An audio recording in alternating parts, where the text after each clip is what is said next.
আমাদের যে বোনদের পিরিয়ড হয় প্রতি মাসে, মেনস্ট্রুয়েশনাল পিরিয়ড হয়, খ্রিস্টানরা কি করে জানেন? কোনো বাজ বিছান নাই, পিরিয়ড আর নন পিরিয়ডের কোনো বাজ বিছান নাই, সারা মাস তারা তাদের স্ত্রীদের সাথে ইন্টিমেসিতে যায়। আচ্ছা গেল, মানে বাড়াবাড়ি করলো, ছাড়াছাড়ি করলো। আর ইহুদিরা কি করে জানেন?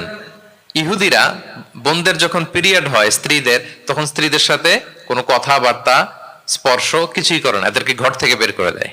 তাদের আলাদা একটা ঘর থাকে, যে 5 দিন 7 দিন বোনদের পিরিয়ড হয়, ওই বাসায় থাকো, ওই রুমে, পিরিয়ড ভালো হয়ে যাবে, এরপর আমার এখানে আসবো। দেখেন, একদল করছে বাড়াবাড়ি, আরেক দল ছাড়াছাড়ি। কিন্তু ইসলামের কত সুমহান বিধান, কত সুমহান বিধান! পিরিয়ড চলাকালীন সব করা যাবে, কিন্তু ফাইনাল ইন্টিমেসি ছাড়া, আরবিতে যেটাকে বলে আল জিমা, এটা ছাড়া। আমার বন্ধুটার তো এখনো বিয়ে হয় নাই, তুমি সুন্দরী রূপবতী একটা স্ত্রীর ব্যবস্থা করে দাও আল্লাহ আমার বন্ধুর। স্বপ্ন কারোর সাথে শেয়ার করতে নেই, যেটা মানুষ ঘুমিয়ে ঘুমিয়ে দেখে, এটাও স্বপ্ন। আবার আরেকটা আছে যেটা মানুষকে ঘুমাতে দেয় না, ওইটাও স্বপ্ন। এই দুইটার একটাও কারোর সাথে শেয়ার করতে নেই। ঘুমের স্বপ্নও শেয়ার করবেন না, আর আপনার যে লং ভিশন ওইটাও শেয়ার করবেন না কারোর সাথে। নফল নামাজে, তাহাজ্জুদের নামাজে, সুন্নত নামাজে সিজদার যে তাসবিহ সুবহান রাব্বিয়াল আ'লা, 3 বার সুবহান রাব্বিয়াল আ'লা পড়ার পরে পড়বেন সুবহুন কুদ্দুসুন রব্বুল মালাইকাতি ওয়ার রূহ। পড়বেন তো ইনশাআল্লাহ। কোরআনের পরিচয় দিতে যে আল্লাহ তাআলা বলেছেন ইন হুয়া ইল্লা যিকরা লিল আলামিন, নিশ্চয়ই কোরআনটা হচ্ছে জগৎবাসীর জন্য যিকরা, উপদেশ, রিমাইন্ডার। প্রিয় ভাইরা, কোরআন কি শুধু আমাদের বই? না, এটা হিন্দু ভাইদেরও বই, এটা নাস্তিকদেরও বই, এটা বুদ্ধিস্টদেরও বই, তাদের হেদায়েতের কথাও এখানে আছে, এটা সবার বই। রাসূল সাল্লাল্লাহু আলাইহি ওয়াসাল্লামের কাছে এসে যদি কেউ বলতে, রাসূলুল্লাহ আমি খুব অসুস্থ, আমি খুবই অসুস্থ, রাসূল সাল্লাল্লাহু আলাইহি ওয়াসাল্লাম কি বলতেন জানেন? রাসূল সাল্লাল্লাহু আলাইহি ওয়াসাল্লাম বলতেন লা বাসা আলাইকা তাহুরুন ইনশাআল্লাহ। ইয়া রাসূলুল্লাহ আমি অসুস্থ। রাসূল সাল্লাল্লাহু আলাইহি ওয়াসাল্লাম বলতেন আরে don't worry, it will cleanse up you from your sins if Allah wish. ইনশাআল্লাহ এতে তোমার যে গুনাহ টুনা আছে, পাপ আছে, এই পাপগুলোকে আল্লাহ তাআলা এই অসুস্থতা দিয়ে মোচন করে দিচ্ছেন। পড়েন সুবহানাল্লাহ। আমার যে কত ভালো লাগে ছোট্ট ছোট্ট ছেলেরা যখন এসে বলে হুজুর আমি আপনার ক্লাসের ছাত্র। আমি বললাম আমি আবার কই পড়াই, তুমি ছাত্র? ওই যে ইউটিউবে ওয়াজ করেন, আমি ওই জায়গার ছাত্র। অনেক বোনেরা আমাদেরকে কাগজে লিখে পাঠায়, হুজুর আমি আপনার তাফসির ক্লাসের একজন নিয়মিত ছাত্রী। এয়ারপোর্টে ওই দিন এক ফ্যামিলি দৌড়ে আসছে, বলে হুজুর আমার পুরো ফ্যামিলিটাই আপনার ক্লাসের ছাত্র। আলহামদুলিল্লাহ, আমার জীবন ধন্য, আমার জীবন ধন্য যে আমার কথাগুলোকে লোকজন ক্লাসের মতো মনে করে। এইটাই করা দরকার। বুঝলেন কিনা জিজ্ঞেস করব, উত্তর করবেন। যা বললাম আবার আপনারা শোনাবেন। এক পক্ষের কথা হইলে ঝামেলা আছে না নাই? আমি শুধু বলেই গেলাম, আপনারা শুনলেন, ঝিমানি আসবে, ঘুম আসবে, শয়তানের গুতা আসবে, ঠিক কিনা?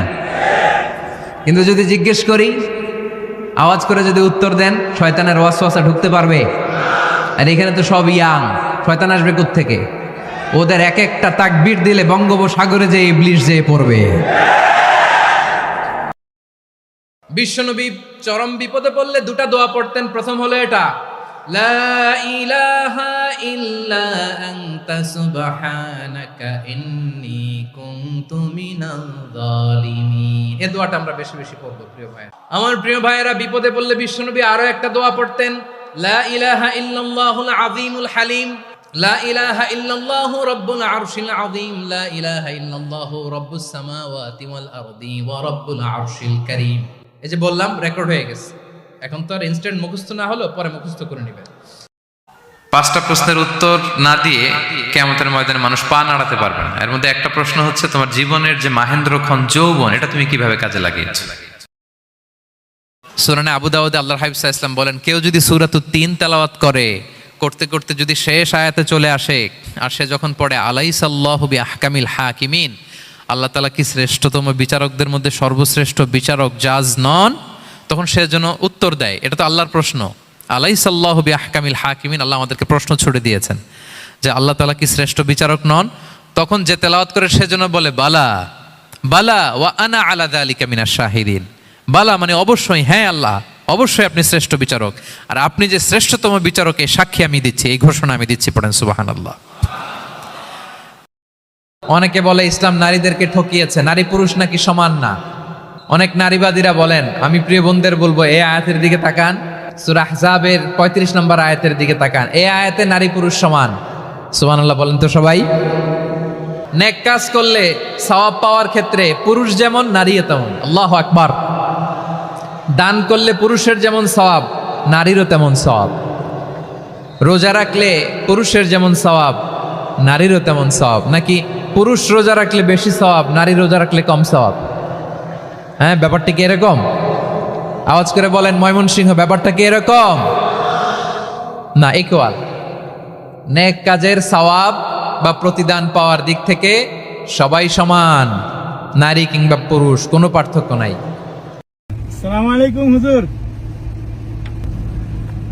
আলহামদুলিল্লাহ। মাশাআল্লাহ।